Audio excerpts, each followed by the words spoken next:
ಪ್ರತಿಕ್ರಿಯೆ. ಇತ್ತೀಚಿನ ರಾಜಕೀಯದ ಮಾಹಿತಿಯನ್ನ ಹಂಚಿಕೊಂಡಿದ್ದಾರೆ. ರಾಜಕೀಯ ಬೆಳವಣಿಗೆಯ ಬಗ್ಗೆ ಮಾಹಿತಿ ಕೊಟ್ಟಿದ್ದೇವೆ. ಅತಿ ಶೀಘ್ರದಲ್ಲೇ ಎಲ್ಲದಕ್ಕೂ ಉತ್ತರ ಕೊಡ್ತೀವಿ ಅಂತ ಹೇಳಿದ್ದಾರೆ.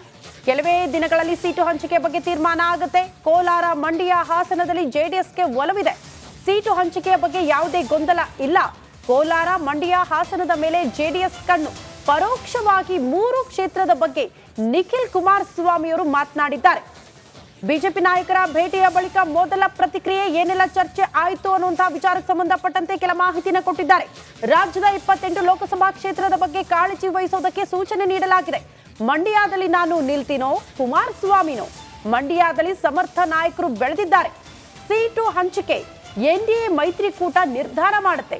ಮೈತ್ರಿಕೂಟದ ರಾಷ್ಟ್ರೀಯ ನಾಯಕರು ಅದನ್ನ ನಿರ್ಧಾರ ಮಾಡ್ತಾರೆ ಅಂತ ಬಿಜೆಪಿ ನಾಯಕರ ಭೇಟಿಯ ಬಳಿಕ ಮೊದಲ ರಿಯಾಕ್ಷನ್ ನಿಖಿಲ್ ಕುಮಾರಸ್ವಾಮಿ ಅವರದು. ಇತ್ತೀಚಿನ ದಿನಗಳಲ್ಲಿ ಆಗಿರ್ತಕ್ಕಂಥ ರಾಜ್ಯದಲ್ಲಿ ಏನು ರಾಜಕೀಯದ ಬೆಳವಣಿಗೆ ಇದೆ ಅದ್ರ ಬಗ್ಗೆ ಕೆಲವೊಂದಷ್ಟು ಮಾಹಿತಿಯನ್ನು ಕೊಡಬೇಕಾಗಿತ್ತು, ಕೊಟ್ಟು ಬಂದಿದ್ದೇವೆ. ಈ ಶೀಘ್ರದಲ್ಲೇ ಎಲ್ಲದಕ್ಕೂ ಉತ್ತರ ಕೊಡ್ತೀವಣ್ಣ, ಒಂದು ಸ್ವಲ್ಪ ತಾಳ್ಮೆ ಇರಲಿ. ಅನೇಕ ಸಂದರ್ಭದಲ್ಲಿ ಹೇಳಿದ್ದೀನಿ.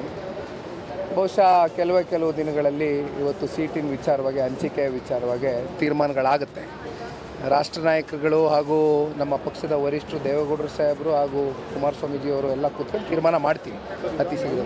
ಕಳೆದ ವಿಧಾನಸಭಾ ಚುನಾವಣೆ ವೋಟ್ ಶೇರ್ ತಗೊಂಡಂಥ ಒಂದು ದೃಷ್ಟಿಯಲ್ಲಿ ಇವತ್ತು ಹತ್ತತ್ರ 3 ಪಟ್ಟು ಹೆಚ್ಚಿಗೆ ಮಂಡ್ಯ ಜಿಲ್ಲೆಯಲ್ಲಿ ಇವತ್ತು JDS BJPಗಿಂತ ಮುನ್ನಡೆ ಇರ್ತಕ್ಕಂಥದ್ದು ವೋಟ್ ಶೇರ್ ನೋಡಿದಂಥ ಸಂದರ್ಭದಲ್ಲಿ. ಕೋಲಾರ ಇರ್ಬೋದು, ಮಂಡ್ಯ ಇರ್ಬೋದು, ಹಾಸನ ಇರ್ಬೋದು, ಇವೆಲ್ಲ ಭಾಗಗಳಲ್ಲಿ JDS ಪಕ್ಷದ ಪರವಾದಂಥ ಇವತ್ತು ಅತಿ ಹೆಚ್ಚು ಮತ ಚಲಾವಣೆ ಆಗಿರ್ತಕ್ಕಂಥದ್ದು. ಅದರ ಒಂದು ಹಿನ್ನೆಲೆಯಲ್ಲಿ ಇವತ್ತು ಮುಂದಿನ ದಿನಗಳಲ್ಲಿ ಎಲ್ಲ ಅತಿ ಶೀಘ್ರದಲ್ಲೇ ಈ ಒಂದು ಸೀಟ್ ಹಂಚಿಕೆ ವಿಚಾರವಾಗಿ ಬಗೆಹರಿಸ್ತಾರೆ ರಾಷ್ಟ್ರೀಯ ನಾಯಕರು. ಏನಿಲ್ಲ, ಗೊಂದಲಕ್ಕೆ ಯಾವುದೇ ರೀತಿ ನಾವು ಎಡೆ ಮಾಡಿಕೊಡ್ತಕ್ಕಂಥ ಪ್ರಶ್ನೆ ಇಲ್ಲ. ಯಾವುದೇ ಸಣ್ಣ ಪುಟ್ಟ ಭಿನ್ನಾಭಿಪ್ರಾಯಗಳಿದ್ರೂ ಅದನ್ನು ಬಗೆಹರಿಸ್ಕೊಳ್ತಕ್ಕಂಥ ಪ್ರಾಮಾಣಿಕ ಕೆಲಸ ನಾವು ಮಾಡ್ತೇವೆ. ನಿಖಿಲ್ ಕುಮಾರ್ ಸರ್ಕಾರಿ ಆಸ್ಪತ್ರೆಯ ಕ್ವಾರ್ಟರ್ಸ್ನಲ್ಲೇ ಮತಾಂತರ ಬೋಧನೆ ಆಗಿರೋ ಆರೋಪ ಕೇಳಿ ಬರ್ತಾ ಇದೆ. ಕ್ರಿಶ್ಚಿಯನ್ ಧರ್ಮಕ್ಕೆ ಮತಾಂತರ ಬೋಧನೆ ಆರೋಪ ಕೇಳಿ ಬರ್ತಾ ಇರೋದು ಎಲ್ಲಿ? ಕಾಳಗಿ ತಾಲೂಕಿನ ರಟಕಲ್ ಗ್ರಾಮದಲ್ಲಿ ಮತಾಂತರ ಯತ್ನ ನಡೆದಿದೆ. ಆರೋಗ್ಯ ಮತ್ತು ಕ್ಷೇಮ ಕೇಂದ್ರದ ಕ್ವಾರ್ಟರ್ಸ್ನಲ್ಲಿ ಮತಾಂತರದ ಯತ್ನ ಆಗಿದೆ ಅನ್ನೋ ಆರೋಪ ಕೇಳಿ ಬರ್ತಾ ಇರೋದು. ದುಡ್ಡಿನ ಆವೇಶ ಒಡ್ಡಿ ಇಲ್ಲಿ ಕೆಲವರನ್ನ ಮತಾಂತರ ಮಾಡ್ತಾ ಇದ್ದಾರೆ, ಮತಾಂತರಕ್ಕೆ ಪ್ರಯತ್ನ ಪಡ್ತಾ ಇದ್ದಾರೆ ಅನ್ನುವಂಥ ಆರೋಪ ಕೇಳಿ ಬರ್ತಾ ಇದೆ. ಬೈಬಲ್ ಪ್ರಾರ್ಥನೆಯನ್ನ ಮಾಡುವಂತಹ ಸಂದರ್ಭದಲ್ಲಿ ಹಿಂದೂ ಜಾಗೃತಿ ಸೇನೆ ದಾಳಿಯನ್ನು ನಡೆಸಿದಂತಹ ಸಂದರ್ಭದಲ್ಲಿ ಈ ಎಲ್ಲ ಘಟನೆಗಳು ಹೊರಗೆ ಬಂದಿದೆ. ಅಶ್ವಿನಿ, ರೂಬಿಕಾ ಎಂಬ ನರ್ಸ್ಗಳಿಂದ ಮತಾಂತರ ಮಾಡಲಾಗ್ತಾ ಇತ್ತು ಅನ್ನೋ ಆರೋಪ. ಕ್ವಾರ್ಟರ್ಸ್ನಲ್ಲಿದ್ದಂತಹ ನರ್ಸ್ಗಳಿಗೆ ಹಿಂದೂ ಜಾಗೃತಿ ಸೇನೆಯಿಂದ ಪ್ರಶ್ನೆಗಳ ಸುರಿಮಳೆಗೈದಿದೆ. ಹಿಂದೂ ಜಾಗೃತಿ ಸೇನೆಯಿಂದ ಮತಾಂತರದ ಬಗ್ಗೆ ಪೊಲೀಸರಿಗೂ ಕೂಡ ಮಾಹಿತಿಯನ್ನು ಕೊಡಲಾಗಿದೆ. ಹೀಗಾಗಿ ತಡರಾತ್ರಿಯೇ ಆಸ್ಪತ್ರೆಯ ಕ್ವಾರ್ಟರ್ಸ್ಗೆ ರಟಕಲ್ ಪೊಲೀಸರು ಭೇಟಿಯನ್ನು ನೀಡಿ ಪರಿಶೀಲನೆಯನ್ನು ನಡೆಸಿದ್ದಾರೆ. ಜೊತೆಗೆ ಮತಾಂತರ ಮಾಡ್ತಾ ಇದ್ದವರ ವಿರುದ್ಧ ದೂರು ಕೂಡ ಸಲ್ಲಿಕೆಯಾಗಿದೆ.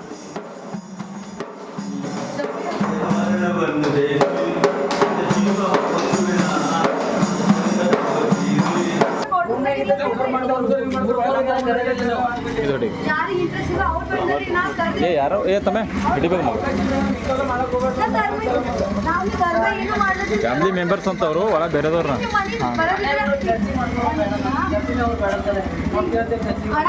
ಮನಿ ಶಾಂತಿ ಇತ್ತಂದ್ರ ಮನ್ಯಾಗ ನೀವು ಎಲ್ಲ ಗುರಿ ಕರ್ದಿಲ್ಲ ಮಾಡಿಸ್ತಿರ್ಲಿಲ್ಲ. ನಾನು ಬಂದ್ ಇರ್ಲತ್ತೀನಿ, ಏನೋ ಪ್ರೇಯರ್ ಮಾಡಿಸ್ಲತ್ತೀನ್ರಿ. ನಾ ಇರ್ಲತ್ತೀನಿ, ನಾ ರೂಮ್ ಬಿಟ್ಟಿನ್ರಿ, ನಾ ಕ್ವಾರ್ಟರ್ಸ್ನಾಗ ಇರ್ಲತ್ತೀನಿ ಅಂತ ಹೇಳ್ತೀನ್ರಿ.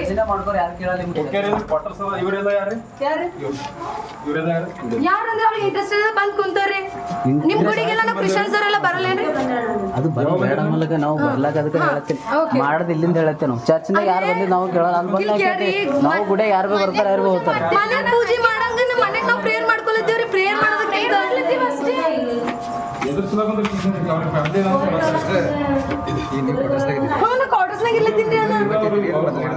ಈಗಿನ ಹಿಡಿದು ಇವತ್ತಿನ ನಾ ಇರ್ಲತ್ತೀನಿ. ಓಪನಿಂಗ್ ಮಾಡಿಸಿ ಪ್ರೇಯರ್ ಮಾಡಿಸಿನ ಇರ್ಲತ್ತೀನ್ರಿ.